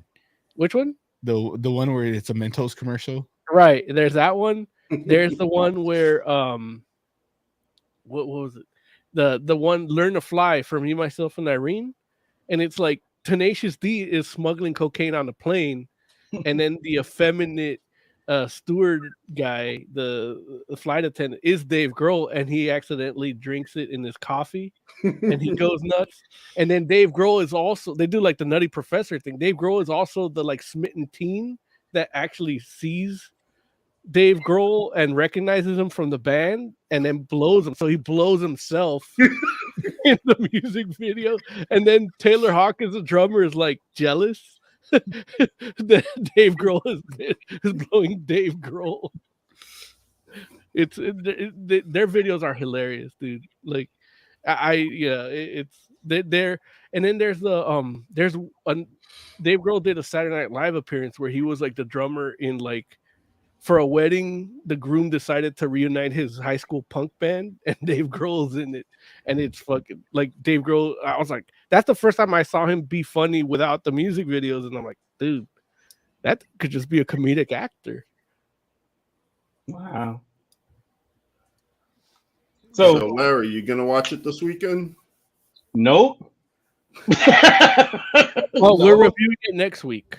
Oh no! And just like all new Firefly, you're not gonna have anything to say about it. I'm gonna veto. All right. So what's We're not doing happening in the Godfather. news? Huh? I'm like, we're not doing Godfather, Larry, because he said veto. Oh no! He. I know, right? Yeah, I was waiting for it. I was like, "Where's my heat?" We talked about the Futurama, Disney's Futurama, coming back. In John DiMaggio's on board now. They Yeah. they didn't like they didn't cheap out, so that happened. Is it still Disney's Futurama? It still is. Like, because there's no reason to bring it back. Like, there's not people clamoring for it. Is that true? It seemed like it. Like Who's seen from who? Like, you know a bunch of fucking Futurama fans. Yeah. And how many of them have said, Larry, I wish, Larry, can I confide in you with something, Larry? It might be on my deathbed, but Larry, I wish we would have gotten one more season of Futurama. Like, anybody ever tell you something like that? Kinda. Get the fuck out of here. I mean, we're pretty close. It wasn't exactly that, but I'm kind of like, who did it? Microphones? Like, listen, I've again, my buddy Ray, Ray has definitely said he wishes there was more Futurama and he would like Futurama to come back. Now, don't get me wrong. I mean, Raymond might be in a minority, but I don't think so. Like, I feel like there's people that obviously there was a vocal minority when you're talking about the whole Bendergate thing, but I think that, but there's a reason this joint plays in syndication all the time. Yeah, because people watch it. Right, but it's not like, I mean, a lot of things like, Gilligan's Island plays in syndication. Andy Griffith's show plays in syndication. Wait, like, I watch all of where's that. Gilligan's Island playing? On Me TV or My TV, one of those, like channel like 18 or something. Over there. Yeah, Me TV does all the old stuff. Yeah. They go like, decade by decade. Like they have a 3 days out of the week they go decade by decade. I get like Matlock and yeah, that's the decade I don't like. Yeah, they do like Matlock, Columbo, Murder She Wrote, and Columbo's pretty good. It's good, but I rather get that on DVD by itself, or like on Netflix and binge it for a day and then not go back. But when it comes to television, syndicated television, I'm a 50s, 60s guy, like maybe 70s, but even 70s is like Happy Days. But like Happy Days is like 50s, like it's thrown back to the 50s, Mm-hmm. So that's why I like that. But yeah, I'm a Munsters, Gilligan's Island, Andy Griffith. How do you feel about what? Gomer Pyle? Like, I like it because it's a spin-off of Andy Griffith, but it's like he always tried to sing, and he always had that big, deep, like voice that he did. And it's what about F Troop? F Troop? No, I never watched that. How you feel about Get Smart? It's pretty good. Get Smart was good. That was 60s also, right? That was the 70s. Yeah, Get Smart. I like Get Smart. I like Get Smart. Yeah. Like, I want a gritty, like, Zack Snyder remake of Get Smart. That's what we need. Yeah. I'm clamoring for that. That's called Taken. Yeah. Look, if you had gadgets. Realistically, yeah. Would fit for that Avengers. Oh, yeah. Like for Nick Fury? No, the other Avengers. Uma Thurman, Ray Fiennes. Got you. Yeah. Miss Pyle. I forget the guy's name because I never cared about that guy. I like Miss Pyle. Not everything is comics, Lawrence. Yeah. We're on a comic show. Disney doesn't own everything. I got giddy watching Game of Thrones because Miss Pyle was there, and I'm like, But she's all dressed like an Amish person in a burqa. And like 80. Well, I mean, you know, Like I love that episode of Married with Children where they're like, they're bringing back the Avengers. Like Miss Piles high kick. It's the same Miss Piles. She's still high kick. That's funny. Yeah. Jay, you want to talk about Straczynski? Oh yeah, there was a Straczynski story where what happened with that dude? So he created a character for Rising Stars, and there is a Kickstarter with an almost carbon copy of that character in the lead. And so Straczynski is pissed. Obviously. I mean, is he pissed or is he just like, what's the deal? He sounded pissed to me. I love it. It's like he sounded really pissed on Twitter. No. Oh, you So got this, okay. yeah. So this is Patriot. That's Yeah. the character that Straczynski created for Rising Stars. And then let me see if I can I just share, like just go to share and just pick the next tab? I don't know. Let's I see. think I can share. I think I can share the other guy. No, it's all right. I got it. Have it Unless ready. you have it. Okay, go for it. Yeah. Let's see. I hope I don't get Zelensky again. Like you're like, oh, that'd be hilarious. It's Molinsky, president of Ukraine. Yeah, there it is. Yeah. And So I mean, the design pretty is much- there.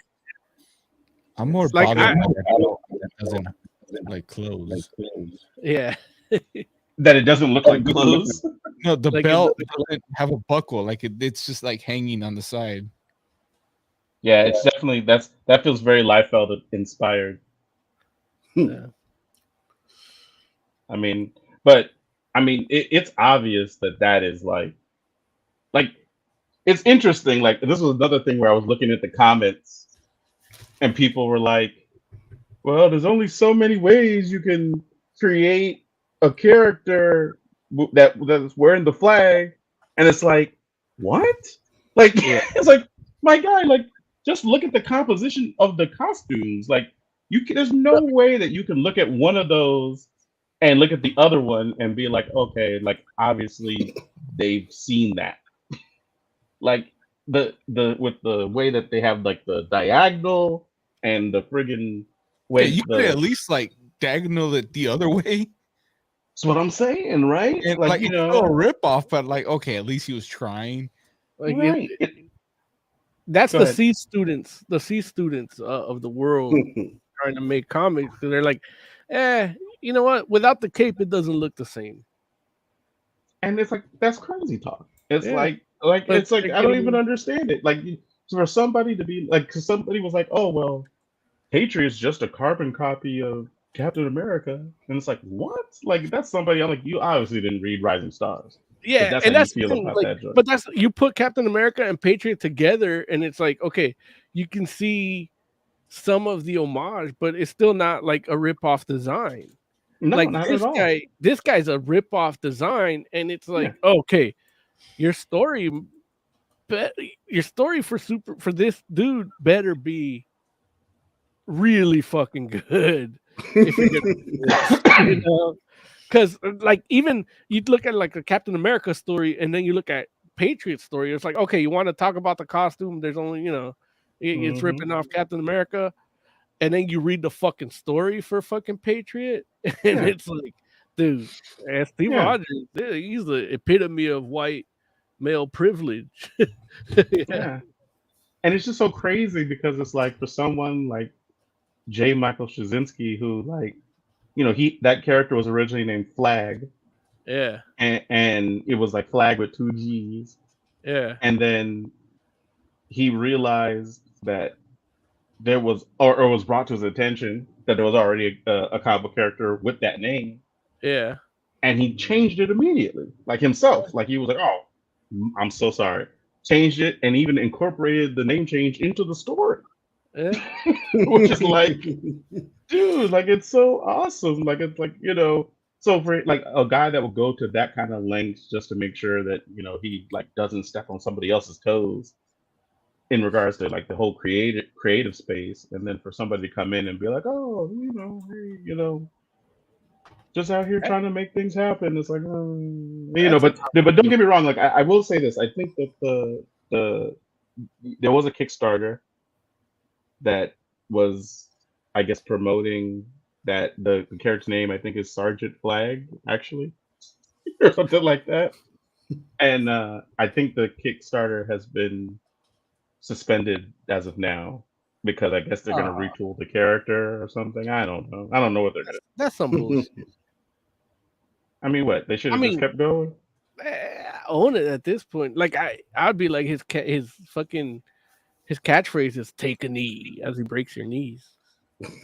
Take a knee. It's so funny because this was another, like I said, the comments on this was wild because there was one guy that was just like people were like, oh, that's definitely a ripoff. I think you have a case. It's like, people were saying, I think you should call your lawyer. And there was one guy that was like, every time somebody would comment something like that, he would be like, why should you call his lawyer? Doesn't even matter. Like, no one's going to read this book. Like he was saying like basically the same thing over and over and over again in the comments. And I was just like, my guy, like, why are you like, I'm like, dude, just take down your Kickstarter. You know what I'm saying? just tell us that it's your character and you're feeling a way about it. Like, don't try to make it seem like your dummy account like you're something. Like, what are you doing? Like, I for one look forward to the story of Roger Stevenson.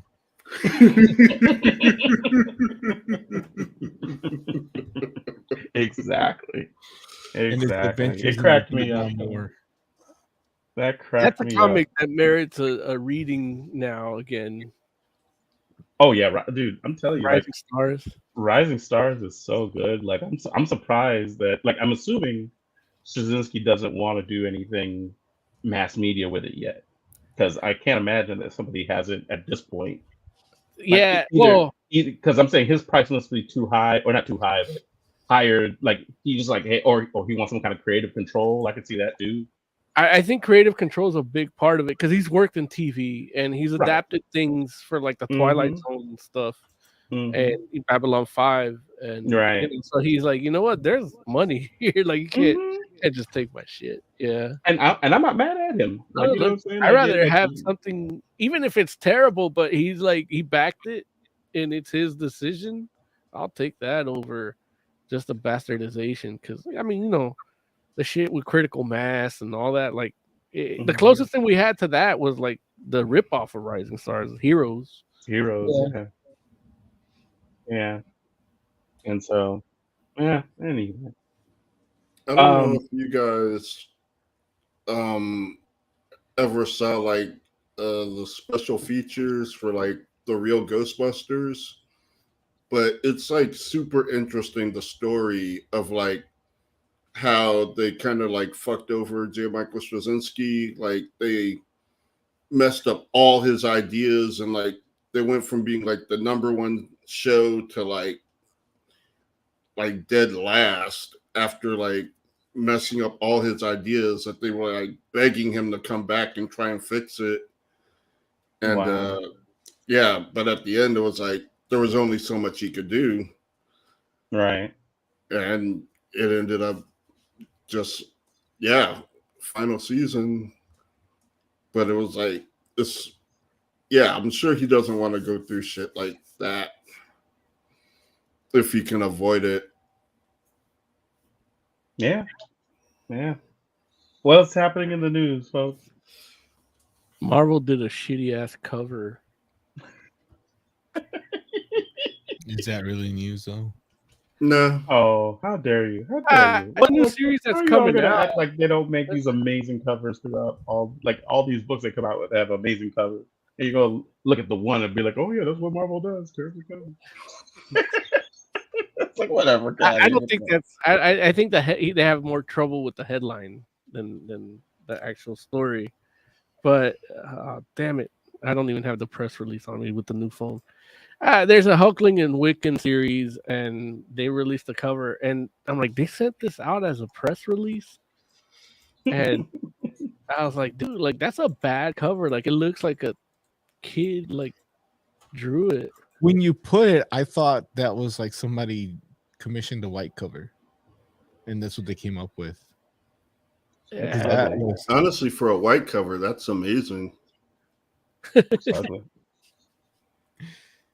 And it's right, like but it's not like that's Yeah. the is that the A cover? Is that the main cover? that's the main cover. Yeah, that this was really this was at the top of the press release. Like this is the thumbnail. and it's for a actual like series. It's not like a Yeah. young adult novel. No, it's an actual series. If you give me a second while you guys discuss this, I can bring up. Because that's exactly what it was. The first thing that I thought when I looked at it, that looks like a young adult novel cover. Which, and I'm not saying that like those covers sometimes can be stylized like this. Yeah. So it's doing its thing, like in that regard, if that's what you're going for. And I could totally see a young adult novelization of Hulkling and Wiccan just because of the characters that they've become. But but I don't like it. It's not. But I'm not the target audience. What? Yeah, when you said young adult thing, then it's like okay, it makes a lot of sense now because I don't.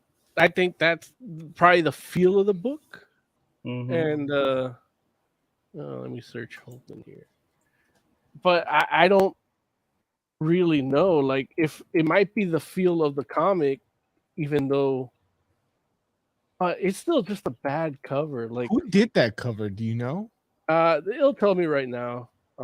When the email decides. Peach Momoko. No, is that a Peach Momoko cover? Really? Yeah. That doesn't look like Peach Momoko's work to me.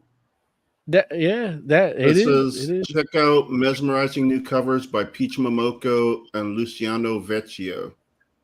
Oh well, it looks like Peach Momoko's initial draft before she goes back and like does the details.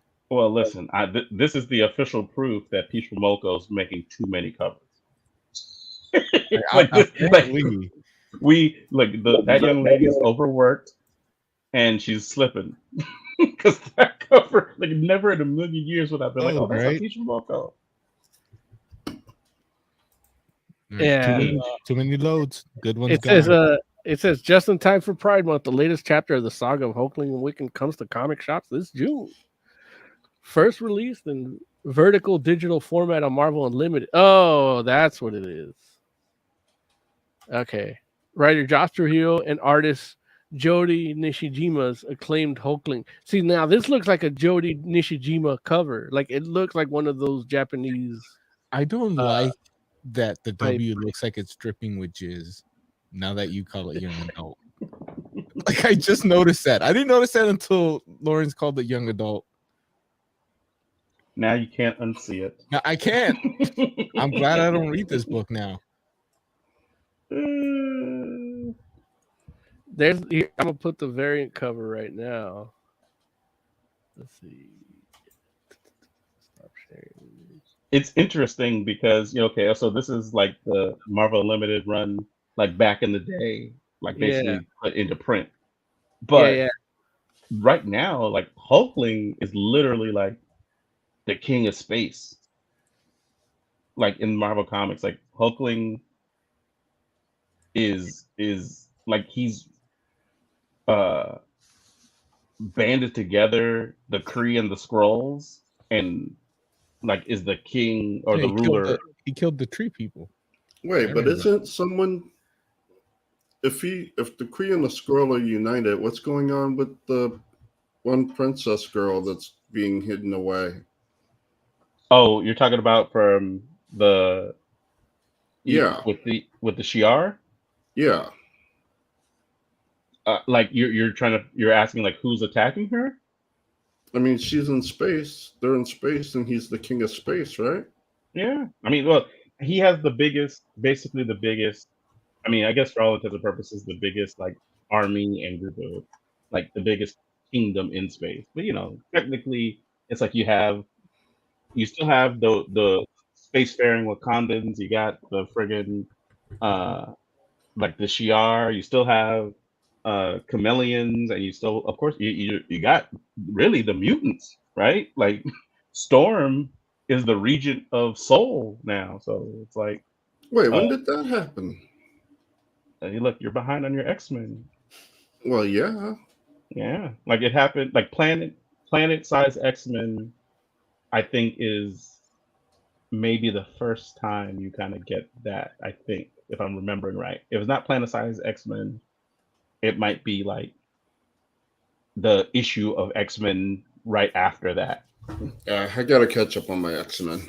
Yeah, but no, man, Storm is basically like when the powers that be in the Marvel, galactic, Marvel cosmic, when the powers get together, it's basically Storm that's like speaking for Earth. Or, well, I think that might have happened once, but when it happens again, it'll be Storm. Okay. Yeah. So, should we move to final thoughts? We can do that. I was gonna do one last story, but okay. I got one more. Yeah, go with yours because I was trying to upload the picture and it's not working.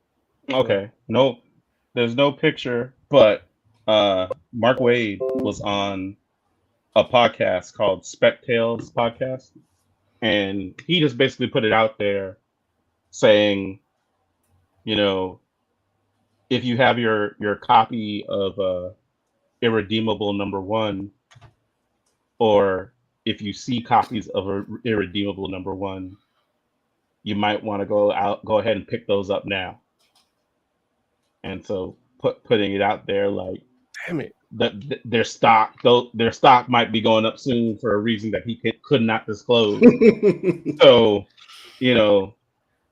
obviously that's one of those things where it's like maybe he has like an animated something or other coming out, or a TV show, or potentially a movie, something like that.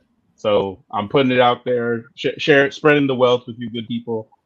If you're in a comic shop and you see an Irredeemable #1, it might be worth the while just to pick it up, because Irredeemable #1 probably can't be worth more than like $10 or $15 right now, right? If that, yeah. Yeah, I'm gonna check on eBay right now, see if it's So even if you can get a copy of Irredeemable #1 for $15, if a movie or something like that comes out, you might be able to flip that on eBay for $30. You know what I'm saying? When that happens, and if it's good, who knows? You could be in a Walking Dead situation. You never know. So okay, Irredeemable #1 is $30 right now on eBay. Oh, I'm surprised it's that much. I mean, no, I think it's worth $30. Yeah, it's oh yeah. It's $5 at Noble Games. Yeah, buy 5 of them. Give me one. Wait, but $5? That's for. Send me the link, Jay. Send me the link. It's for used. Yeah, I mean you're gonna get used anywhere now because they didn't print that many back then. I have a weird one that's the Irredeemable on one side and Incorruptible on the other. Yeah. Remember when they did the promo like for $1 or something? Yeah, I have that. Good stuff. Yeah, fuck, that series was so good. It's real good. I agree. Like, I'm glad Snyder didn't think to do that.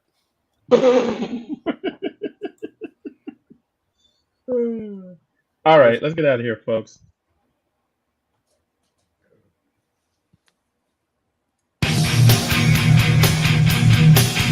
There it is.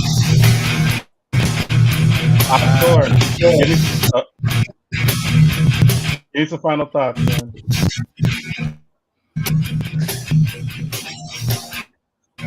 Wow, that movie just threw me way off. Yeah, catch Batman this weekend and catch Superman and Lois. Still good. Okay, Even there though you it's got go. all that like family emotional drama.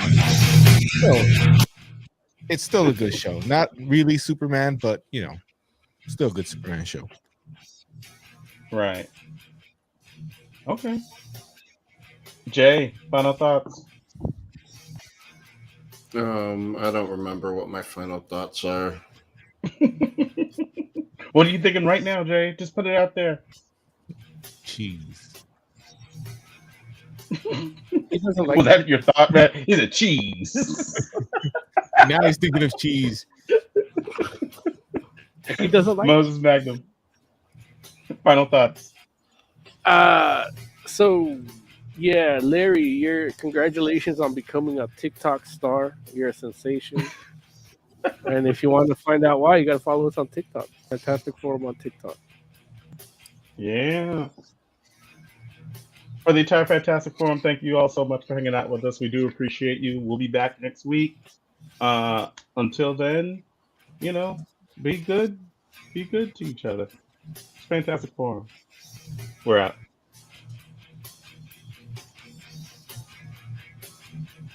Oh, do I need to hit that?